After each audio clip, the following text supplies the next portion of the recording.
Okay, in the last video we worked out what the plan, elevation and end elevation were going to look like, so that makes it much easier on the grid to draw it out.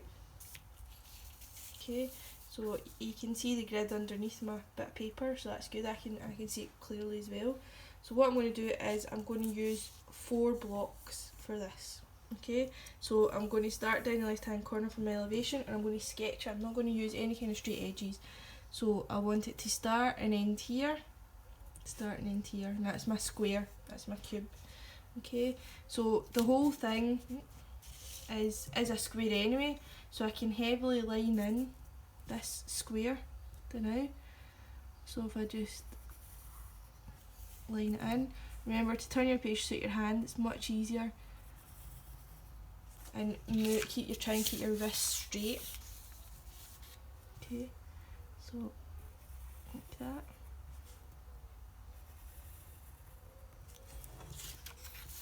So that's my square, and then I'm going to use 1 square to cut that bit away. Like that.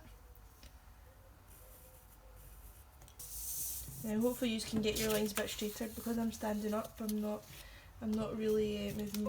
I'm moving my wrist a bit more than I'm moving anything else, so my lines are not as straight as they could be and as good as I want yours to be. Then I can do my end elevation.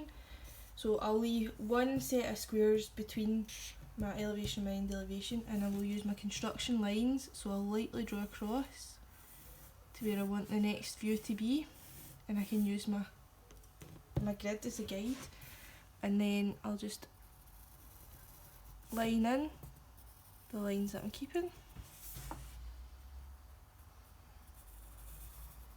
like that, nice and heavy because that's what I'm keeping, and my construction lines are nice and light, so they're not as noticeable as the outlines. Then I need to draw a construction line across here so I can get that to the right point, because remember the 2 side views are related to each other. Okay, see they're joined together. And then the plan view, so again I'll just leave 1 set of squares between the plan and the elevation, and I'll turn my page to suit my hand so that I can use construction lines to make sure that they're in line with each other, to make sure the plan and the elevation are in line with each other. So that's the plan, and I'll take this line up because I know that I need that, so I'll take that up the now as well. Okay, and then so drawing a line across the 2 of them, I'll just suit my hand so I can get these 2 lines. Okay, and then what we have is I can draw this line now. Okay, I'm not going to draw where it finishes, but I can start drawing it for now. What I'll need is I need a bounce line. Okay, so I'm going to explain what the bounce line is now, because the grid will actually help us do it. So a bounce line is a line that goes 45 degrees normally from the corner of your elevation. Not always, because sometimes the corner of your elevation might be missing and then we do it a different way. But for right now, it comes from the corner of where the edge of your elevation should be, and it goes at 45 degrees. So what we can do is if we draw a line that goes through the corner of each of the squares of the grid, that will be a 45 degree line.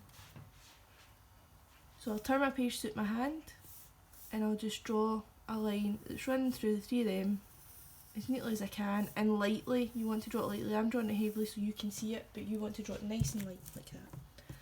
So if I use that, what I can do is I can project stuff up onto it. So if I project that line up onto here, like that, and then go across, then that gives me the point where it should be. Okay, now for this drawing it's really easy because we can just use the grid underneath to get it to the right size.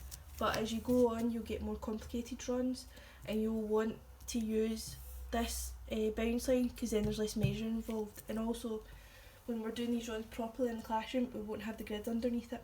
So you'll need to use the bounce line because you won't have the grid underneath to tell you that that's 1 square.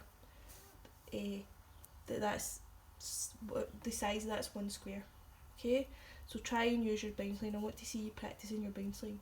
Okay, so that is now complete. That's my plan, elevation, and end elevation.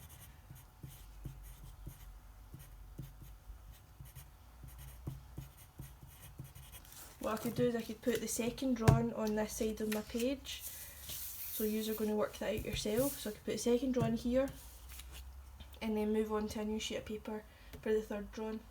Okay, I'm going to make a video for the second page as well for you, but that's what you're doing today. So I want to see you labelling your views and using your bounce line.